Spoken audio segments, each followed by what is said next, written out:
My name is David McQueen and I am the founder of Magnificent Generation. Magnificent Generation is an organisation that goes around the country, the UK, indeed the world, speaking to students about success. We talk about your exams, talk about being future leaders, but most importantly, what is it that you want to do with your life? In this video, I want to talk to Year 11s, Year 13s, or any year this year that will be taking their exams in, 12 weeks, in the next 12 weeks or so. And for a lot of students, you may not realize it, but you've got about 12 more weeks to get everything together and sort yourself out so that you can do the best in your exams. I'm really lucky in that I get to travel around the UK and do this for a living. I get to talk for a living. This is absolutely fabulous. And I do assemblies, sometimes longer workshops, but more assemblies and motivational sessions for students to inspire them to be excellent. If there are any teachers who are watching this, I want you to share it with your students. Please feel free to share this in an assembly or in a study group or whatever it is where you have a group of students who are going to be taking GCSEs, A-levels, BTEC, whatever exam it is. I just want you to be able to share this message with them. It's a really simple message. If there are any parents listening to this, I want you to be able to share it with your son or daughter as well if they're thinking of taking their exams. Now, I love the work that I do, and it allows me to travel far and wide, but there's only so much that I can do. So each year, for those schools who either can't afford for me to be there, or if it's too long for me to be able to travel, I like to send out a little video. No, it's not quite as long as the main speech that I give, and it's not going to be as funny. Obviously, some of the jokes, I don't do the jokes online because they're just not as funny when they're online. They have to be a lot funnier when they're done in person.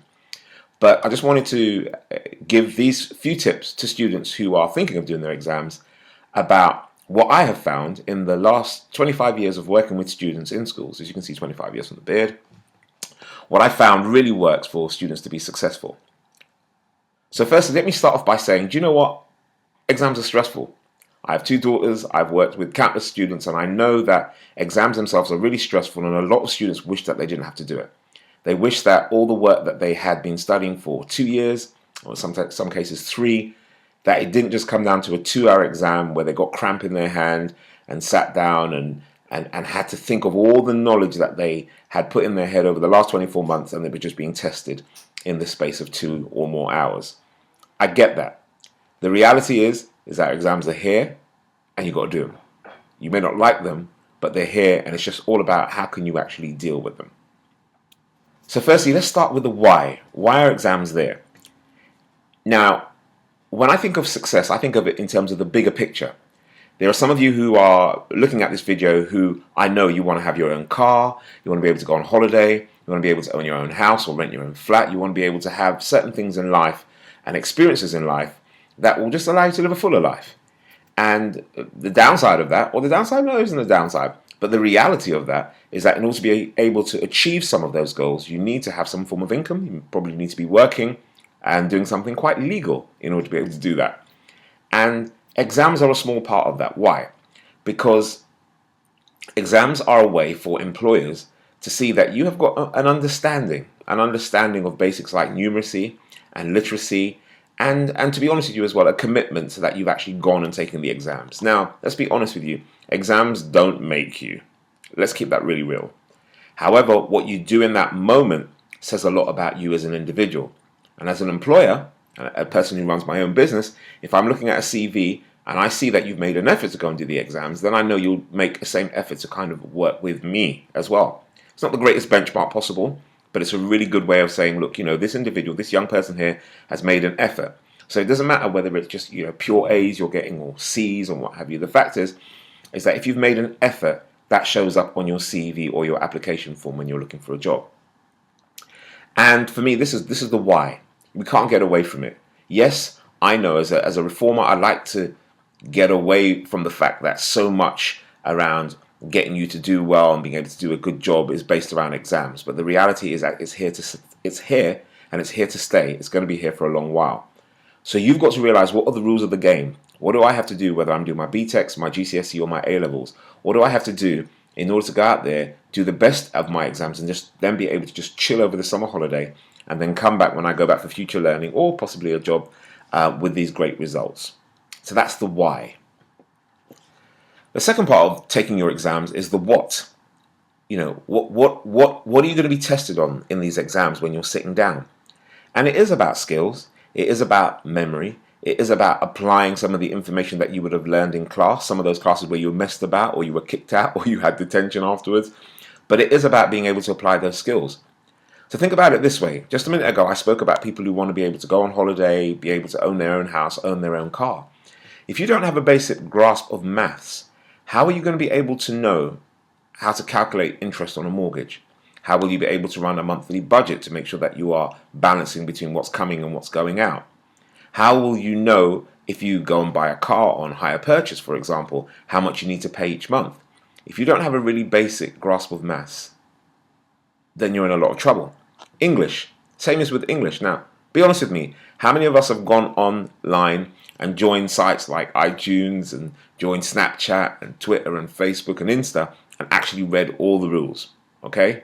Now, I'm going to be honest with you, I'm a bit of a nerd. I do, and sometimes I go and have a look at what's there. But most people don't. And that's a fact of many other things. A lot of young people and older people just do not read the detail.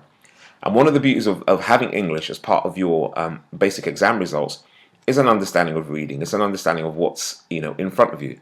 But not only reading for business, but reading for fun, reading for enjoyment, being able to explore a new world, going off on adventures, whether that's a Harry Potter book, a Game of Thrones book, whether it's, Frankenstein, whether it's Of Mice and Men. But you get taken to another world and you start to see the world through different eyes.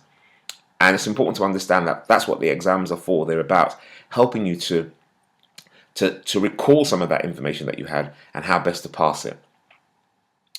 The third one I want to talk about is something like science. I know science is compulsory for a lot of students. And science, why I like science, is about logical thinking.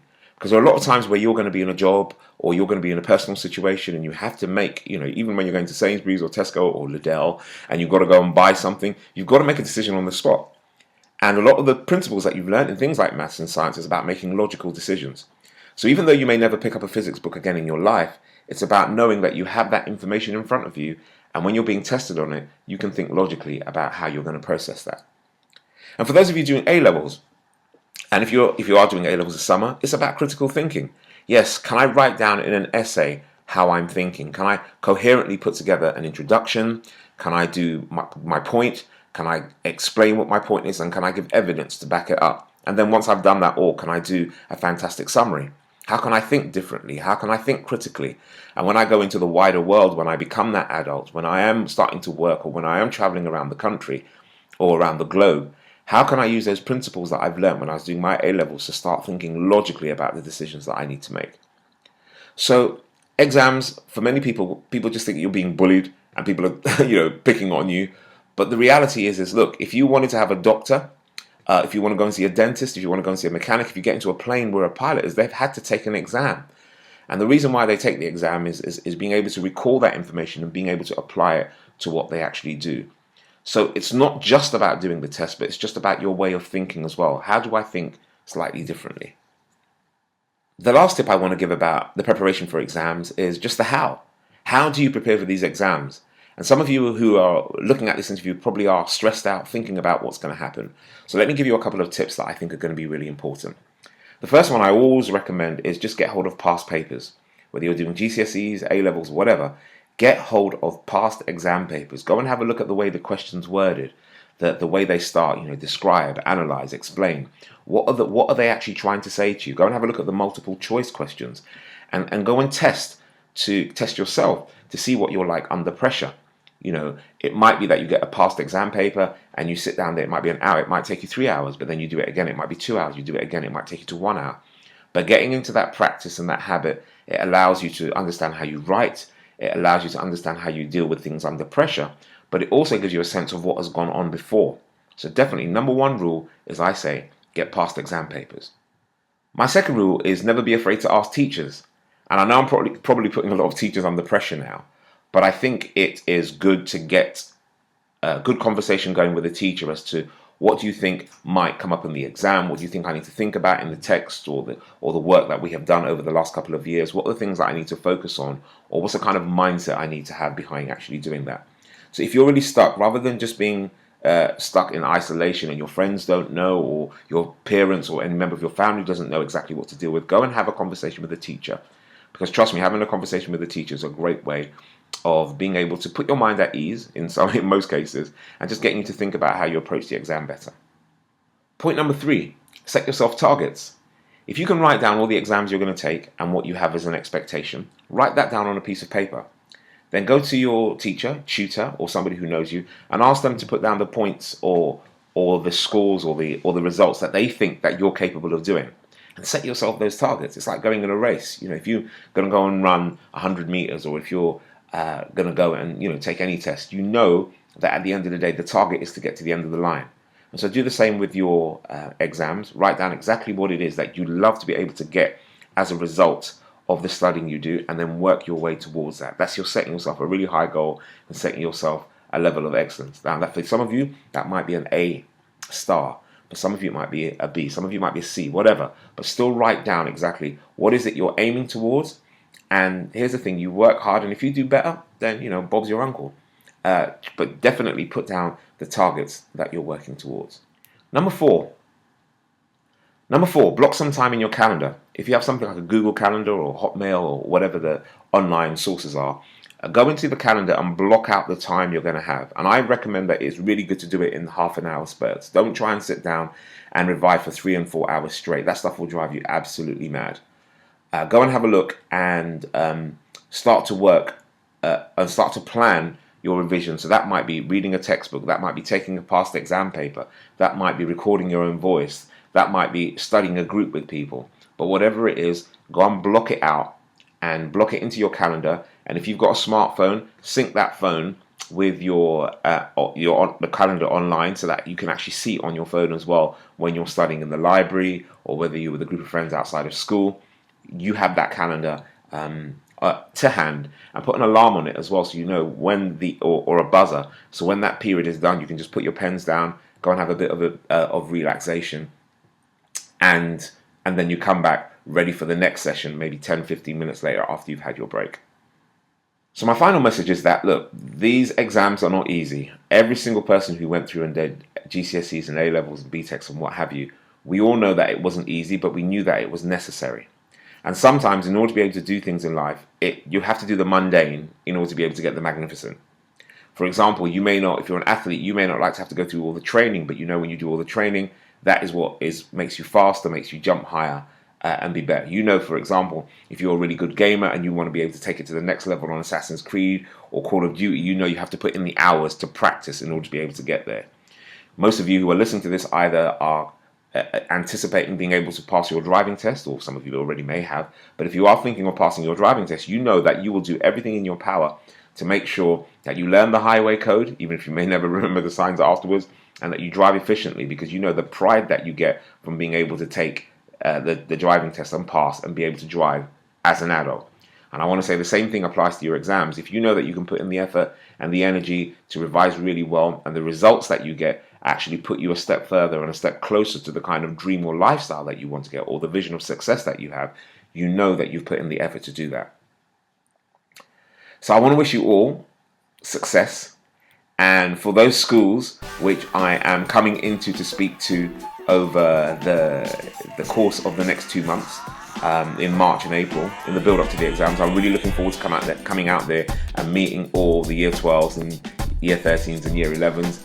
Specifically, I'm quite excited. I'm going to my daughter's school. I'm quite a bit nervous, but speaking from my daughter, but I'm looking forward to that one especially. But to be honest with you, all of them are very special to me. So if I'm coming to your school, fantastic. If your school hasn't booked me yet, tell them to book me. I'll come in there and do an assembly for them live. But I want to wish you all the success. For parents, please totally support your students. Give them all the nurturing, the comfort, the space, the quiet space, and the encouragement that they can do really well. Teachers, encourage students, even some of those bad ones that you just want to cuss and you want to tell them, look, bruv, you need to fix up. Stop being a backup dancer. The reality is you can continually encourage them to do really well. So I want to wish you all the best. Pure excellence. Aim high. Aim higher. Aim highest.